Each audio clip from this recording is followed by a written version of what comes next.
Hello and welcome back to part 2 of how to distill moonshine, and we're here with Tom at the Appalachain Distillery in West Virginia. Thank you for tuning back into the second video. And where are we going to pick up? Right here to the still. Okay, so we're going to and we're going to the still.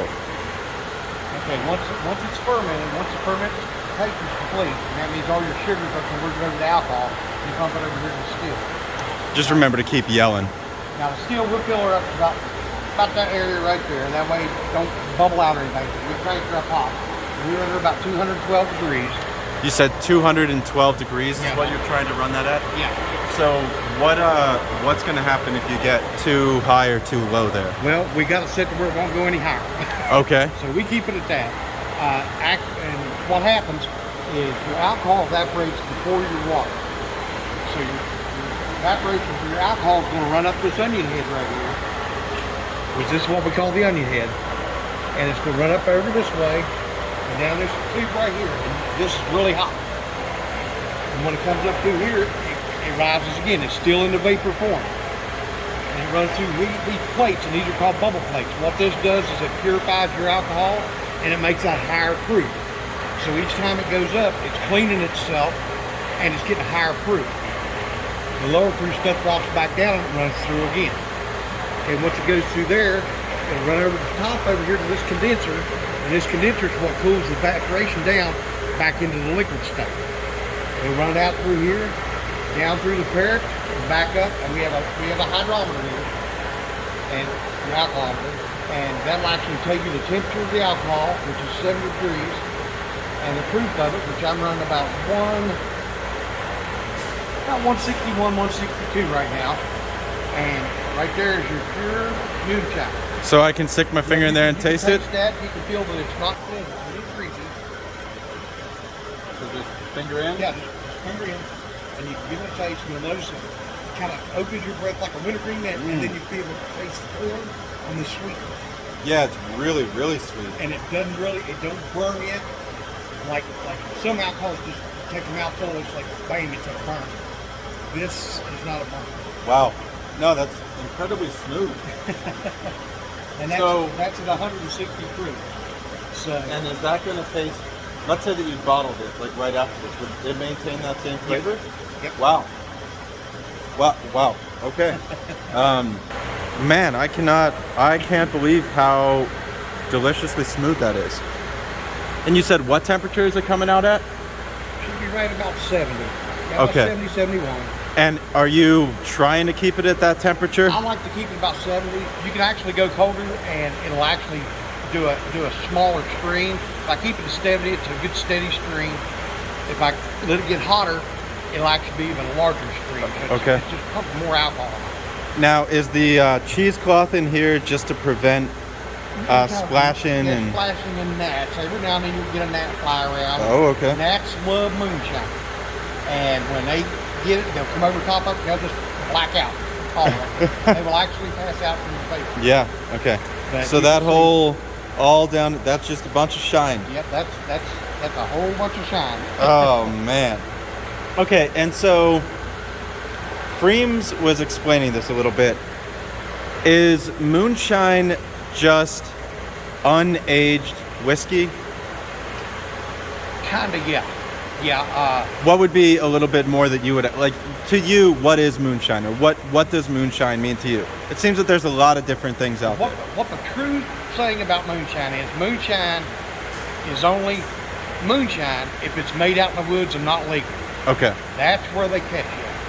Okay. We're basically doing the same thing that the government gets their part of. Okay. So, pay taxes on this. It's moonshine. Same thing as what you do out in the woods. Just the government gets their cut of it. Okay. And so the shine that you sell, you don't age, but you are running some aging barrels. Right. Yeah. And is that what we're moving into a little bit? Yeah. That's what okay. we're moving into now. Once we go from there, we'll put it in the barrel. The bourbon, the moonshine in the barrels for bourbon. Your bourbon goes into a new charred American oak barrel and can be used one time. Okay. Okay. After that, we'll use it for whiskey. Whiskey gets put into a used barrel. Oh wait, okay. Can you say that one more time, or say why does that happen? Because we put your bourbon will go into a new barrel, new charred oak barrel. And that way it can get all the flavors out of the wood, your tannins, your vanillas and caramel flavors, your coloring and stuff. Because these barrels are charred on the inside, so you're getting all those flavors and stuff. With your humidity and your weather and stuff going from hot to cold, that alcohol goes in and out of the wood. So there's where your flavors, coloring, and everything else comes from. And it's always American oak. American oak. And that's for anybody that makes bourbon in the U.S.? Okay. Right. So Scotch distilleries use different types of... Yeah, they got, I'm not even for sure what all Scotch does. Okay. But I know they actually run different, I think they run some botanicals if I'm not mistaken. They may, yeah. So. Okay, so bourbon, always an oak barrel, single use. Yet you can reuse a bourbon barrel for whiskey. For whiskey, yeah. What is it that, why is it that bourbon has to be in a new one, and why can whiskey be in a used one? Well, whiskey's good aged, but let's just say, how would I put this? Your bourbon, you want all the flavor and all the color you get. The darker your bourbon, the more flavor there is, the better it is, the smoother it is. Okay, your whiskey, you want to bite on your whiskey. Every cowboy wouldn't want a smooth bourbon. He would want a shot of whiskey. Okay. So you want some of that. Bourbon's more your sipping, your whiskey's more your shots. Okay. So that's about the difference there. But your whiskey, once you put it in there, it takes the remaining flavors and the colors out, which you'll notice whiskey's not as dark as what a bourbon is. So there's not as much coloring and flavor left in there, so it takes what it can. So there's the big difference. So out front, you've got 3.5-year-old bourbons. You've got about 4.5-year-old whiskeys. What are these on their way to becoming? These ones right here are, let's see, those were done at the end of last year. Okay. So they're just, barely into start. Yeah. There will be a color change inside there now. Not a lot of flavor yet, but you'll notice a little darker tint. What's the minimum you would want to leave bourbon? 3 years. Three Yeah, minimum? 3 years. Is that how it goes in the whole country? Yeah, pretty much. Always. Some distilleries, they want older stuff, and we try to get older stuff, but sometimes Yeah, I heard that you're making a 5-year. Yeah. Are those barrels in here? They're over here against the wall. Okay. Yeah, these are the oldest barrels over here. And Oh, so that whole wall is Yeah. becoming. They're all going for 5, and some of those are even going to go for a 10-year, right? Yep. Yeah, we start from the oldest right here and go over. Okay. It just goes up and down in the date line. And we'll stack them up. We just haven't had time to get these over. We're planning on having a rick house to put all these barrels in the rick house right outside. So we can get the barrels out of the way. But yeah, those are going to be some really good bourbon right there. We kind of snuck in a sample of one of the older ones, and the flavor of it, the smoothness, I was really amazed the difference between a 4-year-old and a 2-year-old. Oh, really? It was a really big difference. So. Yeah, I mean, that's so just making me think of tequila, where you have a silver that's under 3 years or under 3 months. I think Reposado is 6 months, and then Añejo is going to be a year or more. And again, like you're saying, you can taste each month. It's getting darker, it's getting richer, it's getting flavorful, it's bringing all of it out. Man, whenever I can afford it, a nice Añejo tequila, you can taste it. That aging process, it's amazing. I mean, how it even works. But I know your alcohol, it gets cold, it goes into the wood, it gets hot, it goes out of the wood, and it's just back and forth. So the temperature varies, your humidity, barometric pressure, a lot of science in it. I mean, there's a lot more science in this than what people think.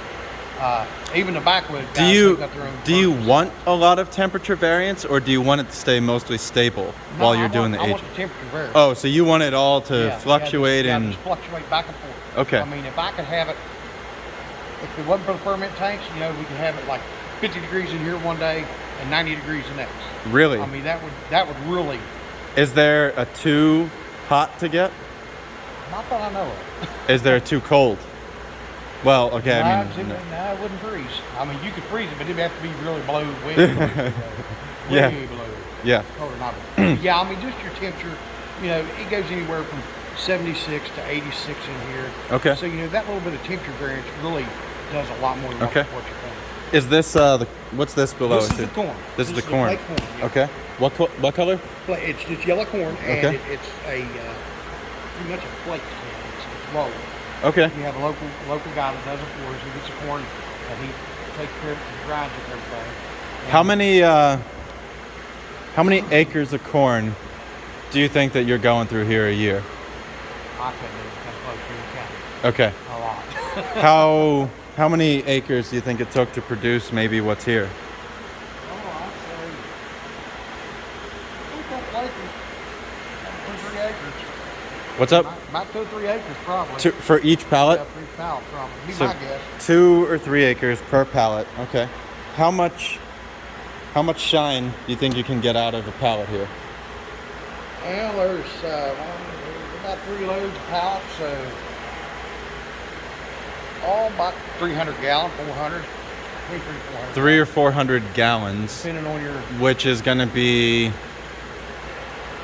so let's call it 600, jugs, the 1.75 liter jugs, or you're looking at nearly 13 or 1400 fifths. And if you're selling your fifths for, I don't know what the prices here are, but let's just say, I don't know, $20 or $30 a fifth. You're okay. So 2 to 3 acres of corn, you're able to produce that much off of it. Yeah, there's in a random thing that I'm interested in. You've heard of 3D printing? Mm-hmm. So you can use hemp as the material to make the 3D resin that you can print off of. So I don't think that we're there yet, but I'm curious, can a person grow their own hemp, convert it into the resin, and then use that so I want to do like microgreen growing or so forth. Microgreens, you have to use plastic trays. But I'm kind of thinking, could you build a system? Can you, grow your hemp there, convert that in, and then be using your product to do like your own like goods and services and so forth. It's not there because the hemp product is more expensive than the plastic resin at the moment, but it's just, again, thinking of, how can we get these systems to use like less transportation costs, less energy inputs, and just, get that out of the way. That's awesome. So yeah, you all, how much do you all produce here per year? oh gosh, I really don't. I work back here and they do the bottling stuff. Okay. I mean, I pretty much make it, and I make it about every day. Okay. Every day, so. I think the next thing I did want to find out is how you're doing the flavor adding to the different. Now that's all tailored, but I can tell you pretty much the gist about it. Okay. The flavoring, we'll just take the Moonshine 161 proof or above, and we've got a company that makes our flavors for us, and it's an all-natural product and everything, and I mean, it's really good. We add the flavors and coloring to it and mix it up, and that's when it goes to the bottler. Okay. But Yeah. It's a simple process. I mean, I don't think there's any distillery. There might be a couple of micro distilleries that do like the fruit and all that stuff. But Right. if you've ever seen homemade moonshine or moonshine that people put fruit in, it turns brown, nasty, ugly, discolored, and you'd have to keep it refrigerated constantly. Yeah, I was talking to Freems, and he said if they were to do their own process here, you're adding fruit storage, you're adding cost, you're adding too many things that can't be done. Right. So really, it's just got to be, that just can't be. Is there anything else that that we might have missed on, or Not that I can think of. Working is hot all the time. a lot of hard work and hot? So are we? That's maybe 80. I think in here right now? right about 80. Is that around like what you're? Yeah, that's average in here. That's 80, 82. Yeah, I can feel, and it's slightly humid. Maybe 70% humidity or so in here right now. I was working in some hoop houses in Cleveland, and the humidity of those, because of all the biomass and all the lights inside of it, and you're getting the heat man, it was like 105, like 95 humidity, to the point where you're stepping inside and within 5 seconds, you're just kind of starting to sweat. Yeah. So you're Tom Yep. of Appalachain Distillery. Appalachain Distillery. Sorry, is it Appalachian? Yeah, however you want to pronounce it. I mean, Okay. some people say Appalachian, some people say Appalachian. Okay, awesome. And I'm Brad of Touring News, so thank you everybody for tuning in. Check out the distillery sometime if you want to. Give a comment down below or a subscription on the YouTube channel, and we will see you for the next video, whatever it might be. Thank you all.